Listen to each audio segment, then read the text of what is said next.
All right, well, let's go ahead and get started. Should have been sharing my screen. And I made you all co-host as well, so you should be able to share your screen at the appropriate time, or I can just click on through the slide deck for you.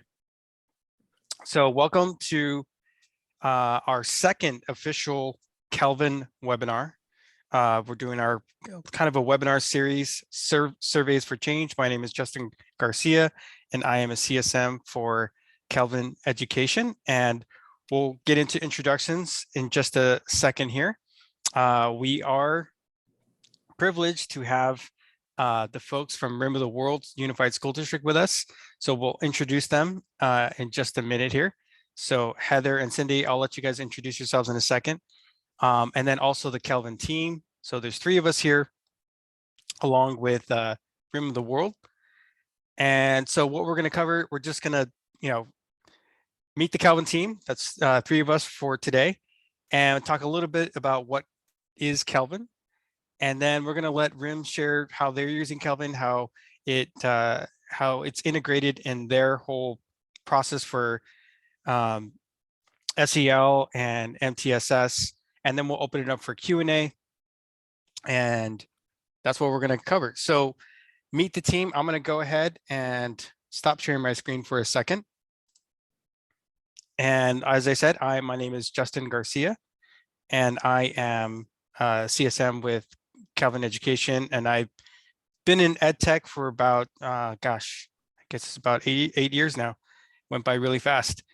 And I previously worked for an assessment platform, Illuminate Education, for about 7 years, and then Edulastic about a year ago. And now I'm working with Kelvin, working with the dream team over here. And I'm really enjoying my time here. And let's see what else. Any fun fact about me? I have 4 boys, which is kind of nuts sometimes, but they keep me very busy. And let's see. And my favorite ice cream is mint chip. So I'll let Holly or James, if you want to chime in and introduce yourself. Yeah, sure. I'll jump in next. So I'm Holly, as Justin noted. I'm also a customer success manager, or CSM. And I'm also married with 4 wild kids that are running around in the background right now. May make a cameo voiceover as well. So prior to joining Kelvin, I spent the last 15 years working in higher education in various roles, including in teacher education. I was a conference director for a scholarly association, and then I was an adjunct faculty member at a tutoring center at a California community college, which was a lot of fun. And then I've just always had an interest in supporting students across the whole gamut, ranging from preschool all the way up into the graduate level. And now I'm just really enjoying my time here at Kelvin, where I get to support LEAs as they're doing that support work with students and their families and with their staff. So on that note, I don't know if I have a really interesting fact like Justin, but I also like mint and chip ice cream. So I'll pass it over to one of our co-founders. Yep. So James Schneider here, co-founder for Kelvin. Yeah. So education technology, I think I don't know if I've done the math, 20 something years in ed tech. Pretty much my entire professional career has been in education technology since college. So worked for some companies that become known for assessment.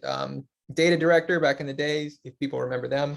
And then Illuminate, which was really a reboot of Data Director. I was a founding member of Illuminate back in 2009. And now I'm with Kelvin. So pretty excited about the space we're in and SEL in general and culture and climate, as well as just surveys in general for education. I'm the CPO, or Chief Product Officer, and the Chief Technology Officer for Kelvin, so heavy in the research and development side of things. I only have 3 children, so Justin and Holly, you're braver souls than I am, and I salute you for committing to that. And yeah, I guess for ice cream, I would say pistachio would be up there with my favorite. Yep, and that's it for me. Thanks, James. Mhm. And Cindy or Heather, do you want to introduce yourselves? Okay, I'm Cindy Parker. I've been in education for 27 years. I'm a teacher on special assignment for PBIS, and I help organize the Kelvin in Rim of the World Unified School District. I only have 2 children. They're grown. I am much older than all of you, and no grandchildren. And I would say my favorite ice cream is cookies and cream. Good choice. Well, hello there. I am Heather Dominguez. I'm the Director of Educational Services for grades TK through 12 for Rim of the World School District. I've been in this thing called education for the last 35 years. Started as a kindergarten teacher in what we used to affectionately call the Kinder Wonderland, and have done a variety of things since that. Let's see, I am a grandmother. I have 2 grandsons, 5 and 3, one playing soccer and one doing ninja gymnastics of his sport of choice.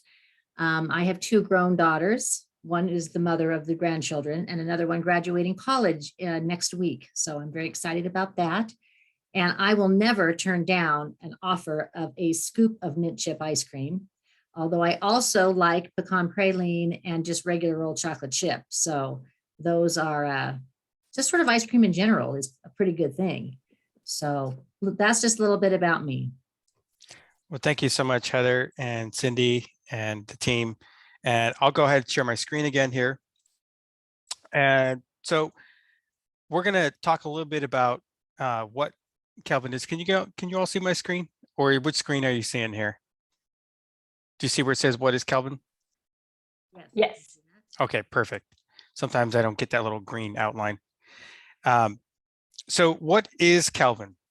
And Kelvin is a platform, a survey platform that hosts social emotional surveys. And it also is basically like a Chrome extension primarily. And I'll talk a little bit more about what the technology looks like, but folks can use it. And we focus on, K-12 schools that can use our platform to basically collect social emotional information and then use that information to, find out things like, obviously, what's going on in the social emotional world of your school, both from staff to families to students. And so it's just it's a wonderful platform that school districts can use to collect that information, to look at reports, to get back some feedback directly from students. It's a great way to get student voice. And we'll talk a little bit more about what that looks like. And but that's a little bit of what it is. And James, I don't know I'm kind of putting you on the spot. Did you want to share anything else about kind of the Kelvin story before I move on to the product part? Yeah, I don't know. Zach's not here, and he would probably be a better person for that. But essentially, some of our other founders, like Zach Rankin, he and one of our other founders, Baxter, both struggled through school, and both of them actually ended up being high school dropouts before social emotional reasons, a lack of connectedness to the school district, or family issues like Baxter's raising his own brother and sister and stuff like that. Just those are the kinds of things. They dropped out for non-academic reasons. They were both honor roll students, and they on paper looked like they were on track to graduate with honors, and it didn't happen for them. So that story is kind of the main thing. And one of our other founders, he was bullied in high school and that kind of thing. So there's a lot of personal interest in the product, in addressing those social emotional issues, so that people like our founders don't have to struggle the same way through school, and they can actually succeed where our other founders didn't make it through school for these reasons. So I think that'd be the best I could do to fill in the motivation behind the company. Thanks, James. And I'll just do a brief overview of the product and kind of what it looks like. So the first thing that you'll want to see or notice about our product is Boogie. So Boogie is the little dog that pops up when students are on their Chromebook or, they're, on their various device, and they'll see a little dog pop up in the bottom right corner of their screen. And that's Boogie. He's our mascot, and Boogie will pop up and kind of shake a little bit. In fact, if I get out of the screen, I can show you a little bit more. And you'll actually see what Boogie looks like. So Boogie will shake every now and then. And then when you click on Boogie, a little screen will pop up and it'll say, hey there, Justin, your school wants to hear from you. And then you can go ahead and click through the little survey here. So we can ask you, 3 to 4 questions about kind of like anything from, self-awareness to bullying to any kind of information that you're wanting to collect as a school. This will show up for you. For example, are there students at your school who would help you if other students are being mean to you? And you can see it has some of these emojis here that you can enable. And as you respond and you kind of go through these questions, you might be asked, what is the one thing you wish your teacher knew about? My dog name is Boogie. It's actually not my dog, but it's Baxter's dog. And but there might be a fun fact that they want to share, or it could be something more serious. So this is where we can kind of collect that information. You can enable the comments for students. And again, it provides a voice to those students who may not speak out for themselves in another, in a classroom environment. They may never raise their hand. I was one of those kids. I would never raise my hand in a classroom setting. I did not have that level of confidence, self-confidence. So, however, I did find myself in my writing and expressing myself that way. So I definitely would have responded to a survey personally. And maybe I would have shared something a little bit more personal here. And so students have the opportunity to answer some of these questions, and they may be prompted to speak to an adult if they've answered kind of negatively or unfavorably to some of these responses.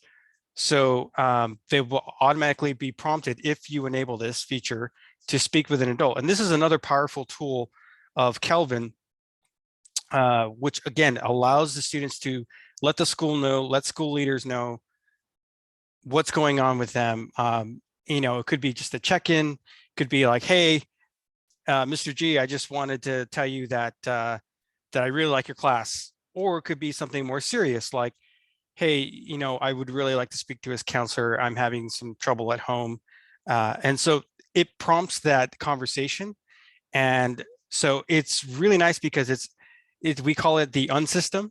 So instead of having to go to a platform and, for example, take an academic assessment, and you go to this site and then you log in and then you answer these 52 questions, the whole idea behind Pulse, or taking these short pulses, is that you can just you're just doing your thing as a student, and it's a Chrome extension that gets installed, and Boogie will pop up in the corner of your screen and just ask you some of these questions, and students could click it away, or they could choose to go ahead and take this survey and give their feedback. And so you can collect this over time. And then some of the reports that you get. So after you give this pulse, you could set a period of time that you want to give it. You get some of the reports. So like, for example, the first report that you get is the email summary report. So this is kind of what it looks like. And you'll get a little summary of, the overall favorability. It also gives you a breakdown by what we call dimension. As you can see, like responsiveness or love and belonging. So we kind of group the questions that way, and it could be based on, you could be pulling from the bank that we have of, research-backed questions that are categorized maybe by their competency, their social, emotional competency. So in this case, we have responsiveness, love and belonging. And then you can see kind of what are students saying? What are some of the comments? What are the sentiments here? So we could see in this report, school fights, that's come up a lot. So it gives you a general idea of, what is going on with the culture at this particular school. And then if you were to click on that summary report from your email, you can log in as a school administrator and take a look at some of these reports. So for example, we have the summary report, which gives you an overall view. In this case, we have an 89% favorability, which means most of the 89% of the responses overall were positive responses. And then you could see a trend over time, compare the same pulse or the same questions you can ask throughout the year, and then see the trend over time. And you could see again the dimensions here, 73% for love and belonging favorability score, and a 69% favorability score for responsiveness. Another report that we have, as kids are taking the survey or a staff is taking the survey, you can also look and see the participants, who is responding, who is not responding. And if you need to find out, okay, why aren't students responding, you can actually use this report and get a link and send it directly to them to take the survey. And then some of the other reports we have are things like student comments, where again, you can look and do a little bit of a deeper dive. Should you choose to enable comments, you can kind of go through them and see what are students saying. And again, this is another great feature within Kelvin that provides a student voice. So if you're looking for a way for students to be able to provide feedback for what's going on with their teachers or among other students or the staff or just the school in general, you can provide an opportunity for students to give their comments, and they can choose to either reveal their name, otherwise it will remain anonymous, and they will not, or confidential, I should say, you will not be able to see those names unless the student chooses to reveal. And then this is probably the most popular report that we have. This is the heat map report. And what this shows is kind of the overall look or the overall sense of what's going on in this particular survey. So as we look at love and belonging, as we look at responsiveness, you can see on the right hand of the screen, you see these dark blue, which is the more positive response. So the more positive, the darker the blue. And as you might have guessed, the more negative, the darker the orange, or it's kind of a red or pinkish in this particular screen here. But you could see it also gives you a breakdown by demographic. So as long as they're providing us that data, this is really, really good for getting subgroup data. You can break it down by race, English learner. You have all these different kinds of groups that you can highlight and take a look at and really get an idea of where they are in terms of the survey. So for example, you could see in this particular survey, 46% responded negatively, or there's a 46% favorability score. So that means the majority of kids answered negatively for American Indians, for example.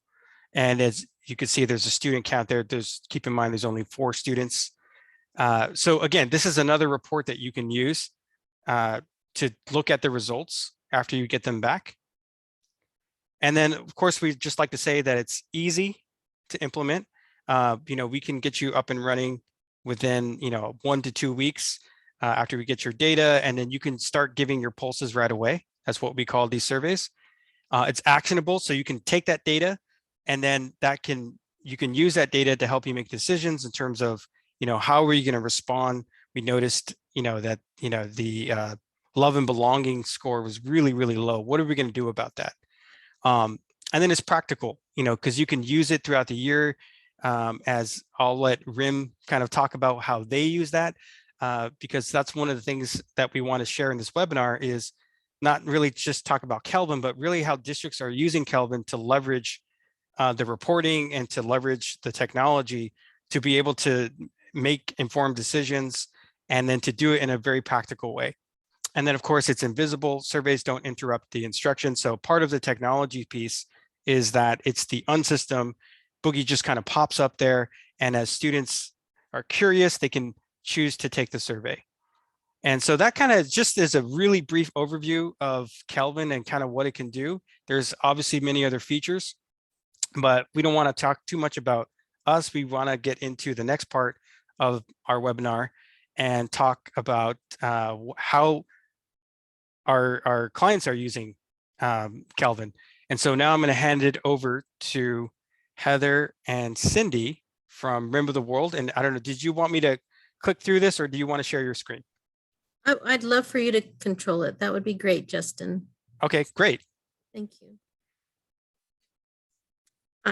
I'm Cindy Parker, and I'm a teacher on special assignment for PBIS, and I really use Kelvin a lot in my day-to-day job doing my position. Heather, you want to quick say hi? Yeah, hello, I'm Heather Dominguez, the Director of Ed Services, and we've been very excited to use Kelvin as a means of kind of getting a pulse, as they say, on what's happening with social emotional learning across our district, what's going well as where are areas we really need to focus. Heather was the one who actually heard the story, Baxter's story, and was moved that it would help us really listen to our students and our population up here.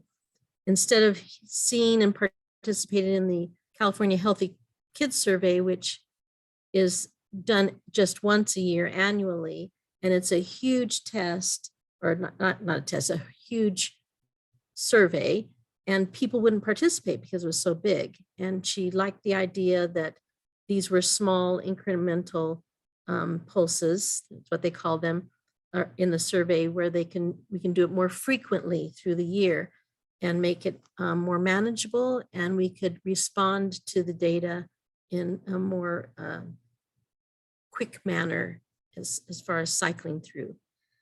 Thank you. You want to move to the next one? So why we partnered with Kelvin, again, I was just mentioning that my thought process was number one was because of the California Healthy Kids Survey, and I'll mention that. And then I want to mention also about our cycle of inquiry and how we use Kelvin to be data-driven in our decision-making.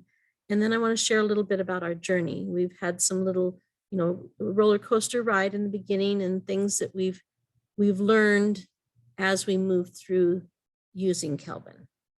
So that's our three main focuses. We'll go to the next slide. So again, our why, and I kind of am backpedaling because I did mention this.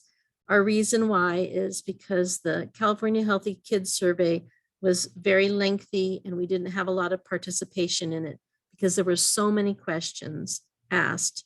We had low participation rate, and the data was already 6 months old before we even got a hold of the data, and it wasn't as functional in our decision making to improve different things in our school, regardless SEL or all the different things that Healthy Kid Survey asked.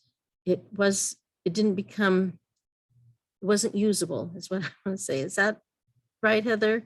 It was just. Well, I'd say that the California Healthy Kids Survey is a great sort of summative assessment in terms of it really gives you information over a 2-year span on particular grade level, groups.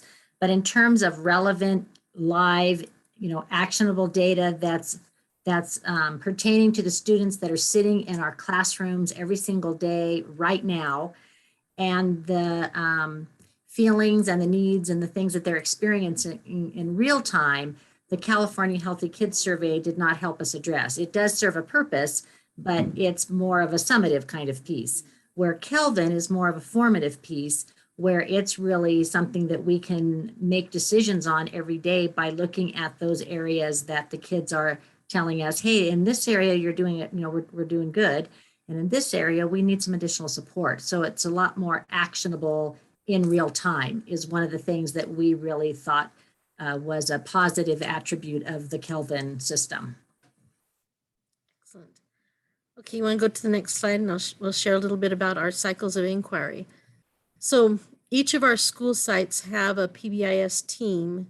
It may be called PBIS, it might be under a different name, but every school site has a team. And our team is able to look at the data. So we collect our pulses. Right now we're collecting our data like in every 4 to 6 weeks. That gives us time to collect the data, look at the data, bring it to a meeting, share out the pulse data. And we meet with the teams, and then they analyze and they look at, okay, what is the actionable items that we can do? So the PBIS teams look at the data. Each of the teachers also can look at their own classroom data so that they can respond to maybe a need that just their classroom might have. And so the teachers can respond at the classroom level, and the teams look at the school level. And then we also have a district team that can look at the district level decisions. So we look at the data, and the classroom teachers and the teams make instructional decisions. Maybe they need to do an SEL lesson that addresses growth mindset, let's say, or a bullying issue, something that can be an action item that a teacher could teach a lesson in the classroom. A PBIS team might teach a rule or a classroom expectation or a school expectation that might help improve an area that we're working an actionable item. And then the study in our action is looking at focused SEL lessons or PBIS lessons or MTSS action items in our other teams. We also mentioned the Kelvin toolbox. That wasn't mentioned either. Inside Kelvin, they have this toolbox, and in the toolbox, they have many lessons that you can sort by the dimensions or by a specific topic. Like growth mindset is kind of in my forebrain right now. And so you can search by a specific topic or a dimension. And so they give you lessons that you can share with teachers, or you can share with the school site or at a district level. And it can drive your SEL, your social emotional learning instruction. And then after we've done this process where we meet and we talk about the action items, and then we actually do the lessons, then we reflect on how has this achieved our goals. We look at specific things that, what were the desired goals that we had? How has it met our students' needs, our staff needs, or our family needs? Do we need to make some adjustments? So we're constantly into this cycle of plan, do, study, act is what we say, but it's looking at the data to help us drive our instruction and to constantly be in the cycle of improvement. Anything you'd like to add there, Heather? Nope, I think you did a great job explaining that. So that's our cycle of inquiry. And then I wanted to share a little bit, our next slide is about the different, our journey. We've had different things that happened in our journey, and we've learned from it. So the one, I'm just going to kind of mention each one of them. One is to be proactive. Planning takes time, and you will experience mistakes and glitches. Happy faces aren't going to match the right way. You're you're going to find a little glitch that you're going to have to reflect on and make sure that it's the way you want it to be. So be proactive, take the time to plan. What are the questions you want? What kind of dimensions you want to have, and be thoughtful about it. The next little frame I have is be relevant. The types of questions you ask are really important. Do you want to look at the same question over the same year, or do you want to focus in on different types of questions? So those are things that you have to decide as a team, the types of questions that you ask, and are they relevant to what your community is looking for? And do you want to be able to compare data over time? So if you want to compare data over time, you need to have the same questions each time you have a pulse. If you would like to have one pulse just on growth mindset and another one on health and safety or social emotional issues that the kids might have. You're going to want to pick and choose your pulses and when they are out so that you can be responsive to that data. The be rational, relational right here, the third one, it is really important to hear everybody's voices, but you also need to be prepared. The first time we opened it up for comments and we had thousands of comments. It took me probably a whole week to read, sort, and look at all the comments that we had. So we've made, you need to think about your staff and how your staff can be relational with, to be able to hear everybody's voice is what I want to say. I don't know if I'm saying that correctly, but be ready. That's the next thing I want to talk about is be responsive. So you have to be ready to respond to the data.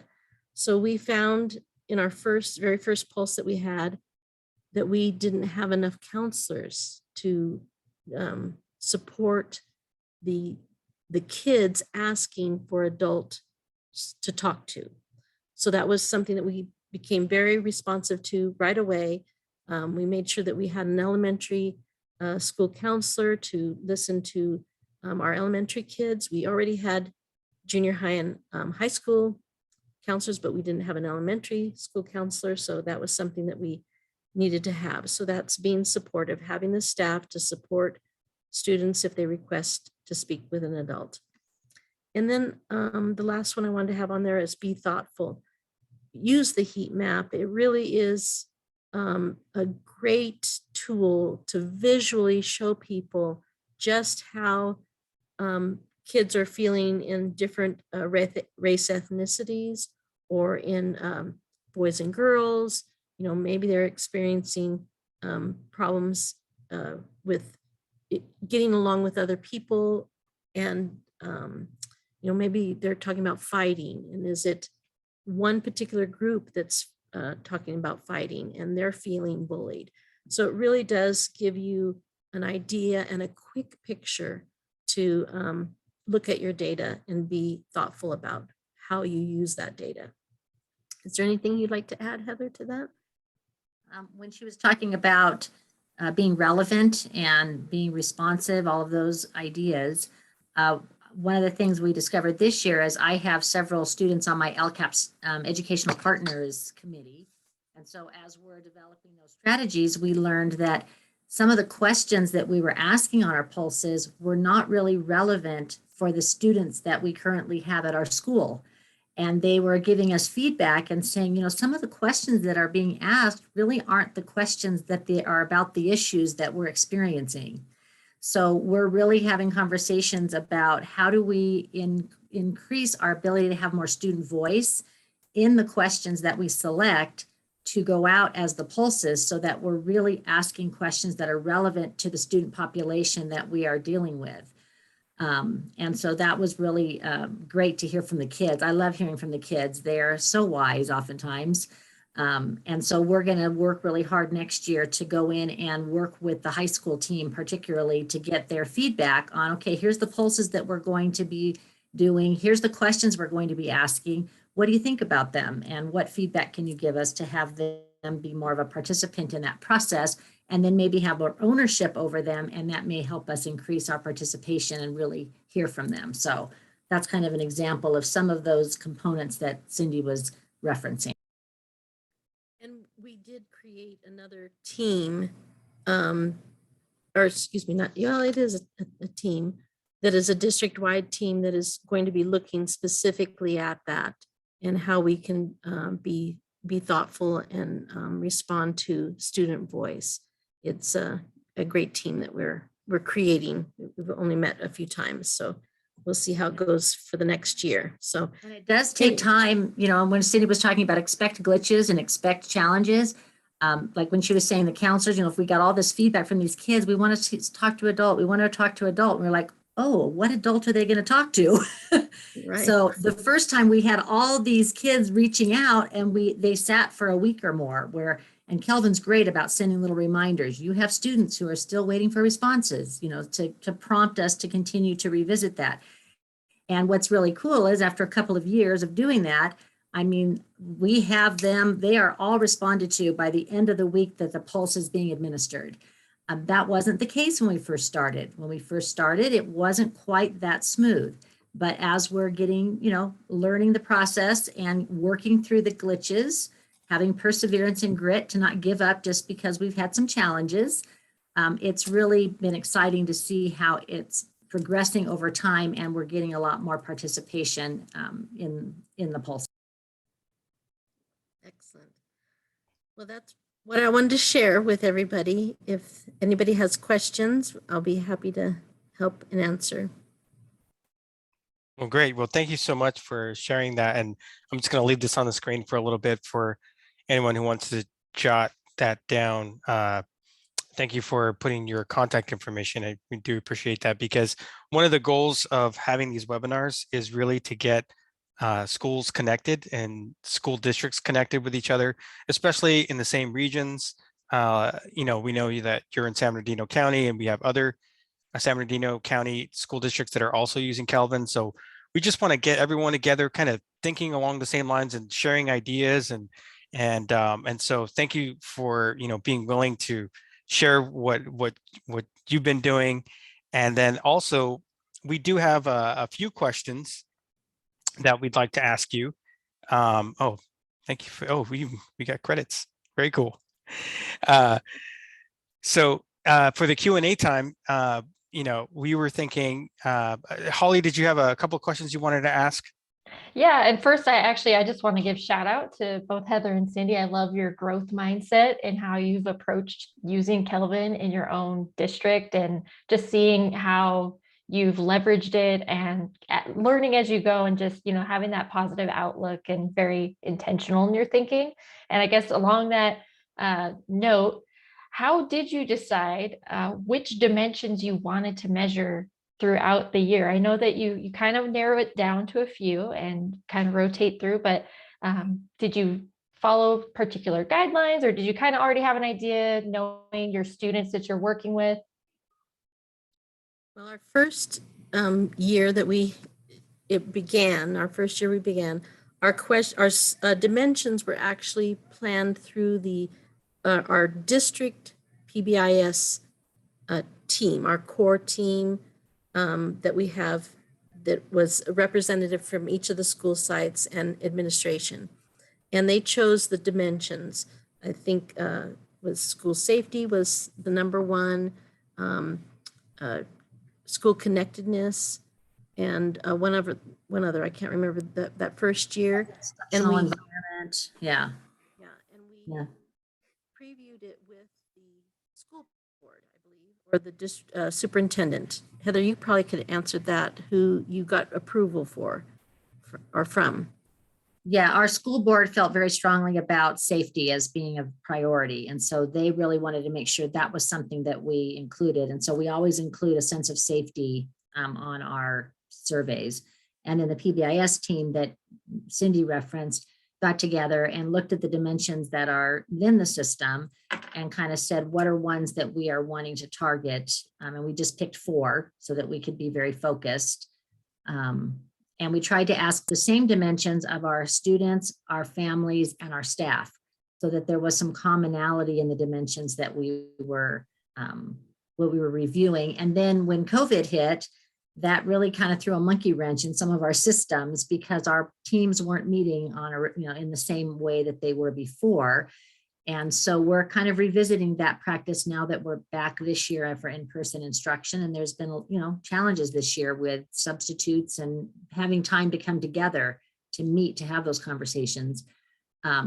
So we're looking, like I said, next year to having our students be a part of that process, as well as the PBIS team. And then our Board of Education has input on what their priorities are and what they want to see in terms of what we're checking in on throughout the year. Very cool. And maybe just a couple more questions here. We don't want to take too much of your time. But another question that we had, you already mentioned the Healthy Kids Survey, it's kind of this long form, but was that one of the main reasons, like you said, the form, kind of more the formative, like these short little pulses?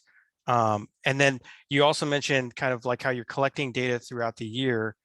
How do you do your reporting after, you collect the data, or how does that work in terms of whether you're using it for LCAP or whatever you're using it for? What does that look like? I'll share my little part, and then I'll let Heather share with the LCAP, because that's her part. Okay. So first of all the teachers have access to their own classroom data. So that's shared. They don't need us to share it. It's already built in. You guys are sharing it with them. And then we take the school-wide data is shared with the principal, and the principal shares it with the staff. Here's our school-wide data. And that's where the school cites teams, their social emotional teams, or PBIS teams, or their MTSS teams, whatever they named it. And that's where their team looks at the data. The district has a meeting as well that meets once a month, and that we look at the district-wide data. And that is also shared with the site administrators. And then Heather will share about our LCAP, because we do that as well. In addition to that, I am tasked with providing a Friday update to our Board of Education. So every Friday I provide updates to them in terms of what's happening in educational services. And one of the things that they've asked for is, when we do the pulses, for me to report out on what are the outcomes of those assessments in terms of participation rate, favorability, outcomes, the areas that we are stronger, the areas that we're showing more need, and then ideas for how we might be able to address those. It's also one of our outcomes and from our actions and services in our LCAP. So one of our goals is to facilitate safe and positive school climate. And so Kelvin is one of our indicators in terms of looking at how we are progressing in providing those safe climates for our students. So it goes from classroom to school to district to board. So we really feel like when there's alignment with all of those entities working in tandem to try to support our students, that can be a really powerful thing to help our kids in terms of their social emotional perspective. Well, that's great. Maybe we have one more time for one more question. Holly, did you have any other questions that you wanted to ask? Oh, I have a couple more, but I also, if James had any questions, I didn't want to take his time away if he had any.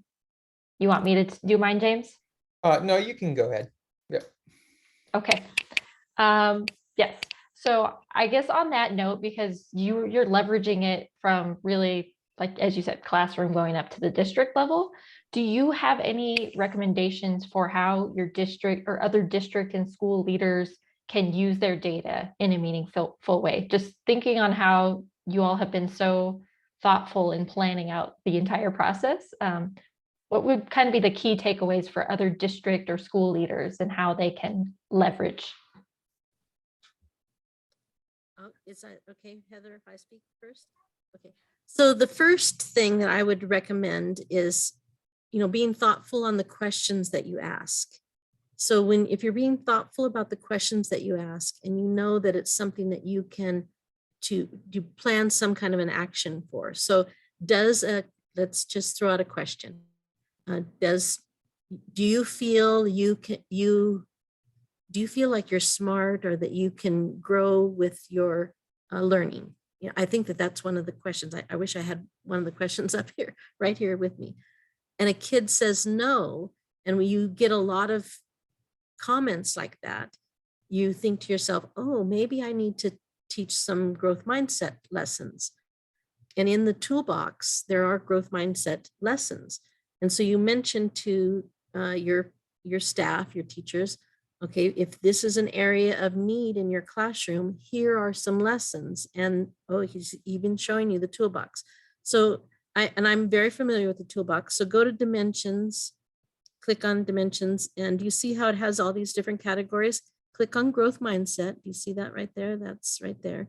And then there's sample lessons that are ready and available for people to teach right there from there.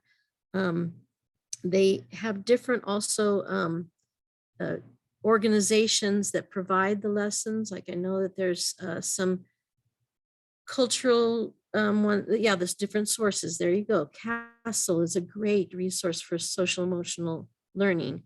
And so they don't have a reset for growth mindset. You've already have that search on growth mindset, and that's why that's going to do that. But Castle, there you go. So Castle has some great building relationships and social awareness. They have some great lessons. And this is where the teachers can take the data and work at it at a classroom level.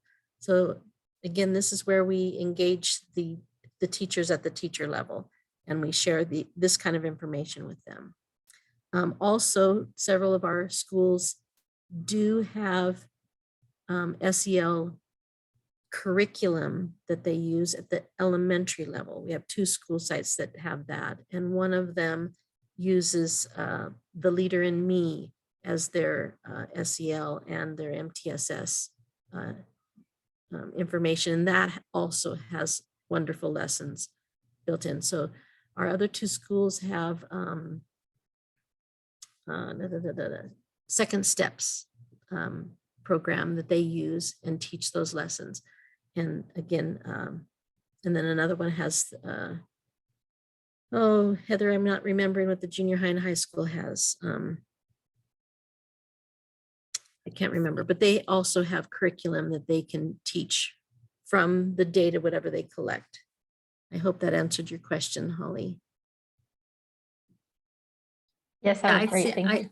Yeah, having a making sure that you're getting Kelvin for the right reason. That is, you're getting it to actually address a need that you have.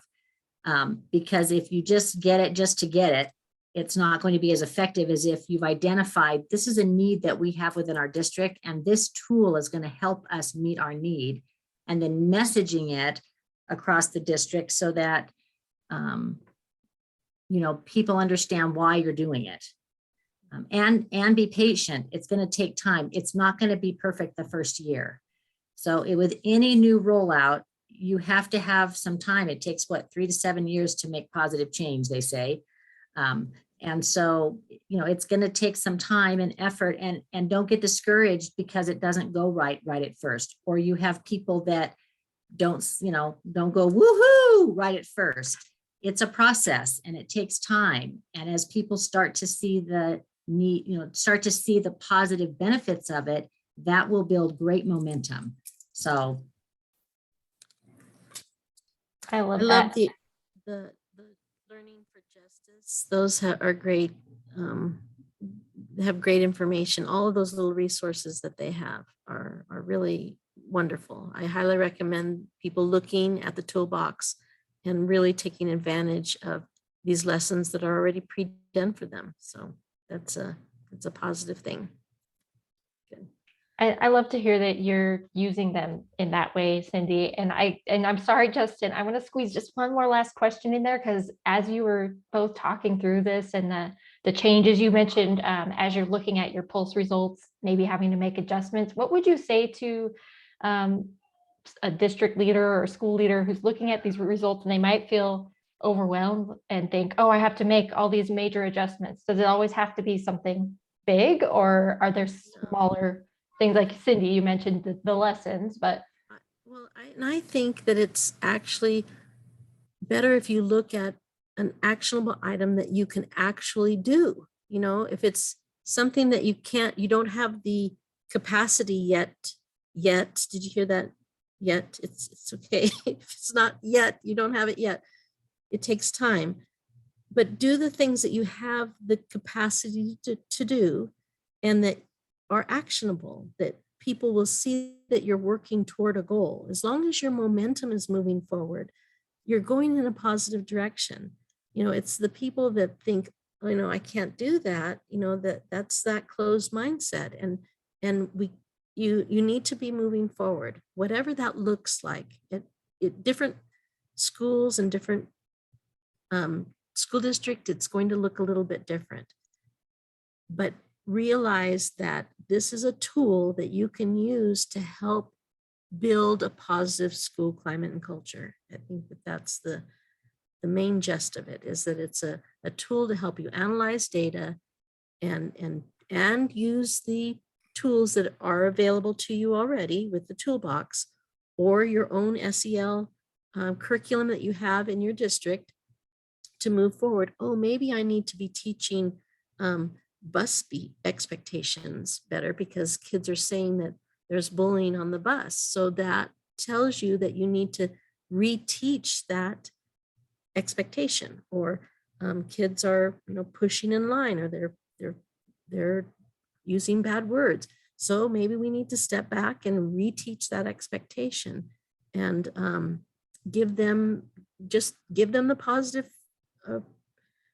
positive way to incorporate these expectations in a way that will help the school and the district move in a positive direction. That's all I want to say. If you can make 1 to 3 positive changes that impact kids, and you mentioned Cindy buses. I remember one of our sites, that's exactly what happened, is they had a lot of feedback that there was issues on the bus. They were, not being nice to each other on the bus. So they were able to provide some of their positive reinforcement tickets to the bus drivers. And they saw it as an opportunity to go and talk to the bus drivers and say, here's our matrix for our expectations for bus behavior. So you know what we've been talking to our students about in terms of what's expected. And here's some positive reinforcement tickets that you can give to the kids who are modeling that kind of behavior.